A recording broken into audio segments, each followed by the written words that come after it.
This train station might not seem scary at first, but trust me, it's the scariest one I've ever seen. Out of nowhere, a weird noise echoed from the train tunnel. The unsettling sound grew stronger, even messing with things around. Sebastián, a guy in the crowd, sensed something off. He contemplated leaving, but hesitated a bit too long. People near the tunnel are affected by the eerie sound. They are visibly transformed by it, their eyes changing colors. They started hurling themselves onto the train tracks. As the train approached, they moved toward it as if they were captivated by it. In the chaos, Sebastián nearly tumbled onto the tracks, but miraculously kept his balance, narrowly avoiding disaster. Shortly after, his wife called, urging him to come home immediately and to pick up their daughter, Anna, from school. As the situation around him escalated, Sebastián witnessed his co-workers beginning to take their own lives right before his eyes. Fear took over, and he fled the office. Outside, a man fell from above and landed on his car, destroying it on impact. The city had descended into chaos. People ran in panic. Vehicles sped out of control. Accidents occurred everywhere. Somehow, Sebastián managed to escape and rushed toward Anna's school. Upon arriving, he found the staff dead and the building in ruins. Fires burned through classrooms, and children were paralyzed with fear. Grabbing Anna, he shielded her as they made their way through the destruction. On the way, they passed a church where a priest stopped him. The man tells Sebastián that what is happening is a divine gift, a miracle. But Sebastián had no interest in miracles as he only wanted to keep his family safe. Without another word, he continued on. Outside, he finally spotted his wife. But just moments after they were reunited, a speeding car came out of nowhere and struck her, killing her instantly. 9 months later, Sebastián and his daughter Anna are spending time together in an abandoned skateboarding stadium. Their peace is abruptly shattered when they hear a noise and flee, only to be ambushed by a group of blind robbers who steal all their food. Though hurt, Sebastián tries to fight back, but Anna stops him. Later, he thanks her, realizing the attackers were just starving and desperate. On the radio, there is a warning stating that some strange aliens are outside, and everyone is advised not to look directly at them, as they can control minds and cause people to harm themselves. Sebastián, along with Anna, covers his eyes and goes outside. He approaches some strangers, who have also covered their eyes with cloth, and asks if they have any food, as he hasn't eaten in days. At first, they hesitate to help, but Sebastián tells them he is an engineer and knows the location of his company's generator, which can provide electricity and heat. Suddenly, the strange energy of the alien aura begins to approach them, and they decide to take Sebastián with them. They lead him to their secret facility, where many survivors are hiding. One of the men, Marcial, notices Sebastián's injury and tells him to see Liliana, a doctor who is also in hiding. She treats Sebastián's wounds and asks what happened. He replies that he got into a fight with some thugs. Later, she gives him food, and all the survivors gather around a fireplace. A blind man begins to share his story, saying the aliens nearly caught him, but he blinded himself with a knife and barely escaped. He also shares that the aliens mark their victims with a strange eye symbol on the forehead. Later, when everyone is asleep in a bus, Sebastián suddenly starts the vehicle. Liliana asks him why he's turning it on, but Sebastián coldly says that everything is going to be okay and accelerates. The others wake up and try to stop him, but he grips the wheel firmly and drives faster, destroying the facility and everything in his path. Eventually, the bus crashes and flips over, injuring everyone. At that moment, the aliens arrive. Marcial, heavily injured, stumbles out of the bus and accidentally looks at the aliens. He immediately kills himself with a piece of sharp shrapnel. Liliana also steps out, trembling but keeping her eyes shut. Sebastián calmly tells her not to worry and forcefully opens her eyes with his fingers. She catches a glimpse of the aliens and dies. Another man sees the aliens and throws his lit cigarette into the leaking petrol from the bus, setting off an explosion that engulfs everything in flames. Sebastián sees the golden light of souls leaving through the victims' bodies. It is then revealed that Anna is merely an illusion of Sebastián's mind. She praises him, calling him a savior, and tells him he did the right thing, as now everyone's souls will be in a better place. Sebastián walks through a dark corridor and comes across several people crucified on a wall, their hands bound.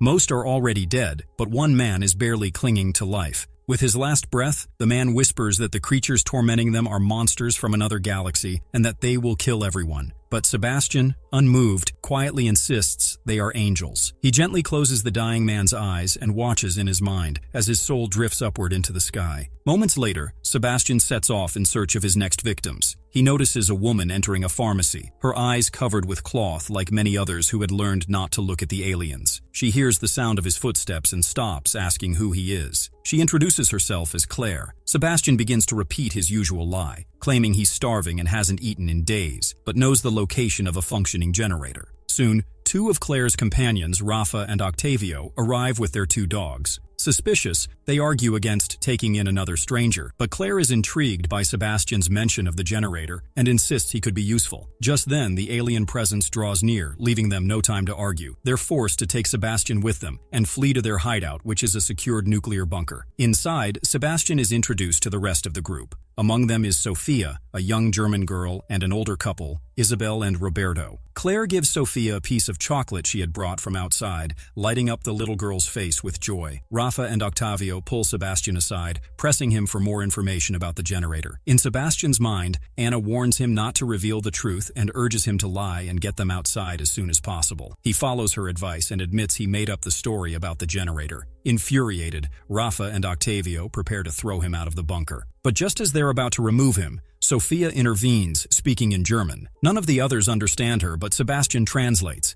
claiming she said not to throw him out. This surprises the group as, until now, no one had understood Sofia or even known where she had come from. Grateful and curious, the group decides not to exile Sebastián and instead assigns him the task of finding out more about Sofia's origins. Sofia then begins to share her story, with Sebastián translating for the others. She explains that she was with her mother, going up a ramp, when they suddenly heard shouting. People began to panic, pushing and shoving. Fear took over. She saw many people taking their own lives by jumping into the river. Somehow, she and her mother managed to escape and hide inside a van. While in the van, they heard a radio broadcast mentioning a safe place in the mountains. Hearing this, the group asks Sofia where the place is. She doesn't know exactly, so she picks up a piece of chalk and starts drawing it. On the wall, she sketches a castle perched on top of a mountain. Claire suggests it might be Montjuic Castle. Sofia continues her story, saying that she and her mother blindfolded themselves and left the van, but during their escape, she fell and got separated from her mother. She never saw her again. Overcome with emotion, Sofia begins to cry, and Claire gently consoles her, explaining to the others that she found Sofia there and took her in. The group begins to debate whether they should head toward the castle. Sebastián argues that it's worth trying and that other survivors, and possibly Sofia's mother, might be there. He adds that they won't be able to survive much longer in the bunker. Roberto disagrees, warning that it would be a dying mission. However, as everyone casts their vote, the majority are in favor of going. Roberto, though hesitant, eventually agrees. That night, Sebastián once again sees the shadowy presence of Anna, who begins to influence him with her words. Under her sway, he quietly cuts part of the ropes tied to the dogs, intending for them to break free when chaos erupts the next day as the aliens arrive, creating a distraction. And just as he had planned, morning brings turmoil. The aliens arrive and the dogs' ropes snap, causing confusion. The moment the aliens appear, everyone starts reliving their most terrifying memories. Claire is haunted by the death of her brother. Sofia hears her mother's voice,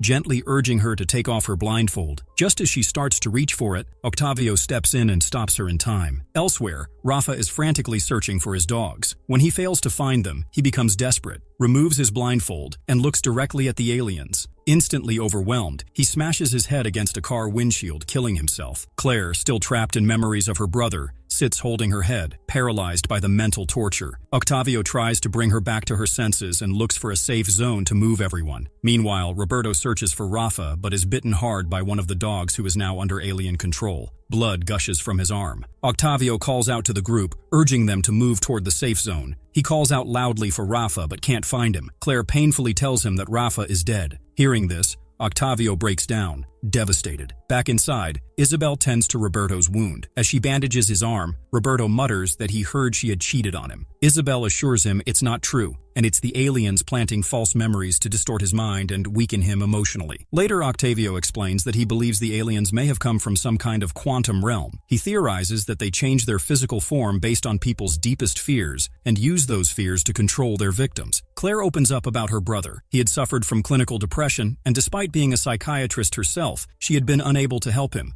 The guilt still lingers. She turns to Sebastián and asks what he had heard in his mind during the alien attack, but he cuts her off abruptly, asking instead where Sofia is. Claire starts to go after Sofia, but Sebastián gently tells her to rest and says he'll check on the girl. He finds Sofia sitting alone, quietly sobbing. He kneels beside her and offers her a locket, which is the one he had once given to Anna on her birthday. The scene then shifts to a memory from 7 months earlier, on Anna's birthday. Sebastián kisses her and promises that they'll celebrate soon. Back in the present, Anna's voice echoes in Sebastián's mind, questioning why he gave her pendant to Sofia. As he stands there, Claire walks in and, noticing something off, asks who Anna really is. Is she his wife or daughter since Sophia's pendant had Anna's name engraved on it? She presses further, asking if it was Anna's voice he heard when the aliens arrived. Claire, revealing that she is a psychiatrist, gently offers to help him, assuring him she doesn't want anything in return. She tries to explain that what he's experiencing is a form of manipulation by the aliens and that he needs to confront it. She shares her own experience that how she too had heard the voice of her deceased brother, but she realized it wasn't real. Behind Claire, Anna's illusion tries to sway Sebastián again, urging him not to believe Claire. Sebastián is visibly conflicted, nearly beginning to accept Claire's reasoning when suddenly, a loud scream from Roberto cuts through the moment. His infection has worsened, spreading rapidly. Claire quickly says they need antibiotics. She, Sebastián, and Octavio blindfold themselves and head out to search. Claire heads into a bathroom filled with medicine cabinets, while Sebastián and Octavio check another room. Octavio finds no medicine but discovers some food. He calls out to Sebastián, asking if everything's okay. Meanwhile, Anna is once again whispering in Sebastián's mind. Distracted, Sebastián replies that all the windows are closed and it's safe to return. However, when Octavio enters the room, he notices a window wide open. Removing his blindfold for a brief moment, he sees the aliens and immediately falls under their control. In a frenzy, he grabs a knife and repeatedly stabs himself in the abdomen until he dies. Sebastián watches in horror, shaken to his core. Unlike the others, he doesn't see Octavio's soul rise from his body. He feels deep regret, and Claire rushes in, drawn by the commotion, and quickly tells Sebastián they need to leave. Anna's voice continues to call to him, urging him to remove Claire's blindfold, but Claire pulls him away before he can act. Back, they rejoin Isabel and Roberto. Isabel asks where Octavio is, and Claire sobbily responds that he didn't make it. She hands the antibiotics to Isabel for Roberto's treatment. Isabel then asks why Sebastián is sitting apart from everyone. Claire explains that he's deeply shaken and believes Octavio died because he might have left the window open. It's clear Sebastián is haunted by guilt. Later, Anna confronts Sebastián in his mind again, asking why he didn't remove Claire's blindfold. Sebastián replies that when Octavio died, he didn't see his soul ascend. Anna accuses him of losing faith. Sebastián, broken, confesses that maybe he's not a savior and maybe he's a wolf instead. As Claire, Sebastián, and the elderly couple venture outside again, they encounter people under alien control, known as seers. The leader of the seers is none other than the same priest Sebastián had met at the church 9 months ago. In the rush and confusion, the elderly couple, Roberto and Isabel, get separated from the rest of the group. The aliens surround them swiftly. They understand that this is the end. Roberto looks at Isabel, longing for one last moment with her. They remove their blindfolds, share a silent farewell, and are overtaken. Meanwhile, Claire discovers Sebastián's goggles through which he can see easily. The truth hits her immediately. Sebastián has been lying the entire time. He isn't just another survivor. He's with the aliens. She realizes he's likely responsible for Octavio and Rafa's deaths and possibly others. Taking Sofia by the hand, she moves away from him, determined to protect the girl. Sebastián, on the other hand, continues to hear Anna's voice inside his head. She manipulates him constantly, whispering that only 2 more need to die for their reunion to be complete. Claire leads Sofia to the ceiling of the bunker. She tells her to keep the blindfold on no matter what happens, but Sebastián follows them. Claire, trying to keep her distance, missteps due to her covered eyes, falls from the ceiling and tumbles down the stairs, becoming unconscious. Now Sofia stands alone in front of Sebastián. Anna's voice urges him to remove the girl's blindfold.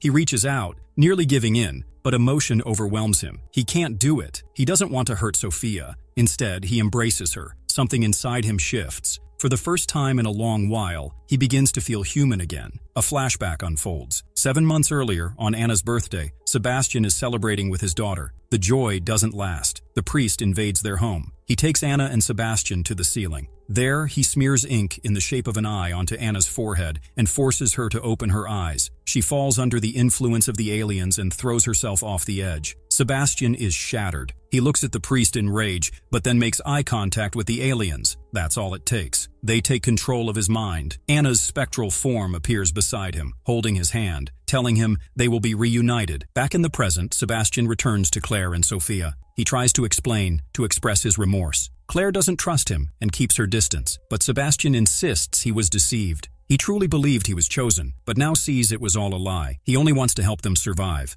Unlike the others, he can see the aliens clearly and remain alive. It's the only advantage he has left. On the other side, the seers begin to pursue the trio. Sebastián quickly leads Claire and Sofia away. One of the seers catches up and attacks him, pressing her fingers into his eyes to make him blind. With a sudden surge of strength, Sebastián shoves her away. She falls and dies. Without wasting time, Sebastián gets Claire and Sofia into a car and drives toward the mountain castle. Along the way, he keeps catching glimpses of Anna's shadow, who urges him to turn back, to give up, but he pushes forward. Eventually, he reaches the base of the cable lift tower, which the only route leading directly to the mountain where the army has established a safe zone inside the castle. He stops the car near the main entrance, blocking any easy path for the seers to follow. Helping Claire and Sofia out, he then sets fire to the vehicle by igniting its fuel tank. This cable lift is their final escape. As Claire and Sofia prepare to board, Sebastián tells them it's time to part ways. Claire urges him to come with them, but he insists on staying behind to delay the seers. Claire reluctantly says goodbye, and together with Sofia begins the ascent. During the climb, Sofia nearly slips through a gap between the stairs and starts to fall. Claire reacts instantly, grabbing her hand just in time.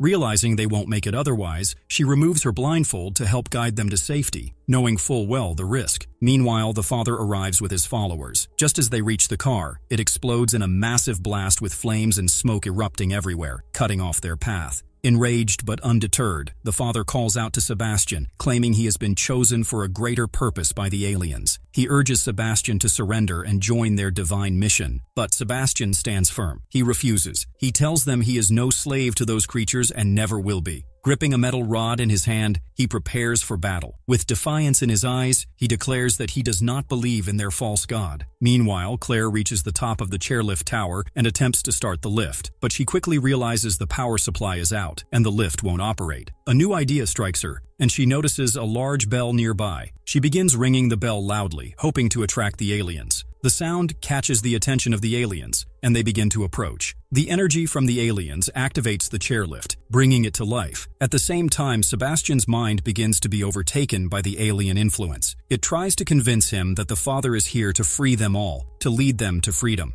As he watches the flames from the car, he sees the image of Anna standing in the fire, fully consumed by the flames. The vision almost breaks his resolve, but he fights to regain control. The aliens close in on Claire and Sofia, attempting to take over their minds. Claire starts hearing the voice of her deceased brother again. Meanwhile, Sebastián struggles with the haunting image of Anna engulfed in flames, but forces himself to focus. He tells himself that this cannot be Anna, as she's already gone. With renewed determination, he strikes the rod hard across the father's stomach. As Sofia nears the edge, on the verge of falling from the tower, Claire manages to catch her just in time. Claire then focuses on the chairlift, timing the opening and closing of its door. She realizes it takes exactly 4 seconds for it to cycle. With that knowledge, she plans to jump just before the lift doors close. Meanwhile, the father attacks Sebastián, inflicting severe wounds. Blood begins to pour from Sebastián's body, but he refuses to give in. The father mocks him, declaring that he will not survive. But Sebastián retorts that he may not make it, but Claire and Sofia will. He will sacrifice himself to ensure their survival, doing it all for his lost daughter. As Claire's mind is assaulted by the alien influence, she fights to maintain control. She counts the seconds in her head, and when the time is right, she jumps onto the chairlift, taking Sofia with her. They both make it to safety. Claire, filled with gratitude, silently thanks Sebastián in her heart. Meanwhile, Sebastián takes his final breaths, and as he fades, Anna appears to him in his final moments. She embraces him, comforting him as he slips away. Claire and Sofia finally reach the safety of the castle. There, soldiers begin to escort them for an inquiry. The facility is vast, with many survivors from the city working there. Sofia's mother spots her, and a highly emotional reunion unfolds between mother and daughter. Sofia's mother thanks Claire for bringing her daughter to safety. Afterward, soldiers take Claire for her inquiry. A medical officer examines Claire's eyes to check if she's been in contact with the aliens. Claire explains that she hasn't aligned herself with the aliens, but there was one individual from their side who helped her reach this place. She mentions that many others still need help. The medical officer then administers an injection to Claire, and Claire asks why it's necessary. The officer explains that it's a chemical marker designed to detect any epigenetic changes in her DNA. These changes occur due to stress and suffering, and they transform people into seers, individuals who can see the aliens without dying but remain under their control. Claire begins to understand that something similar must have happened to Sebastián. When his daughter died in front of him, his DNA likely altered, making him capable of seeing the aliens but not dying. This is why the aliens might have turned him into one of their seers. The officer then mentions that if Claire has indeed become a seer, her blood could be used to create a vaccine. Meanwhile, in a laboratory,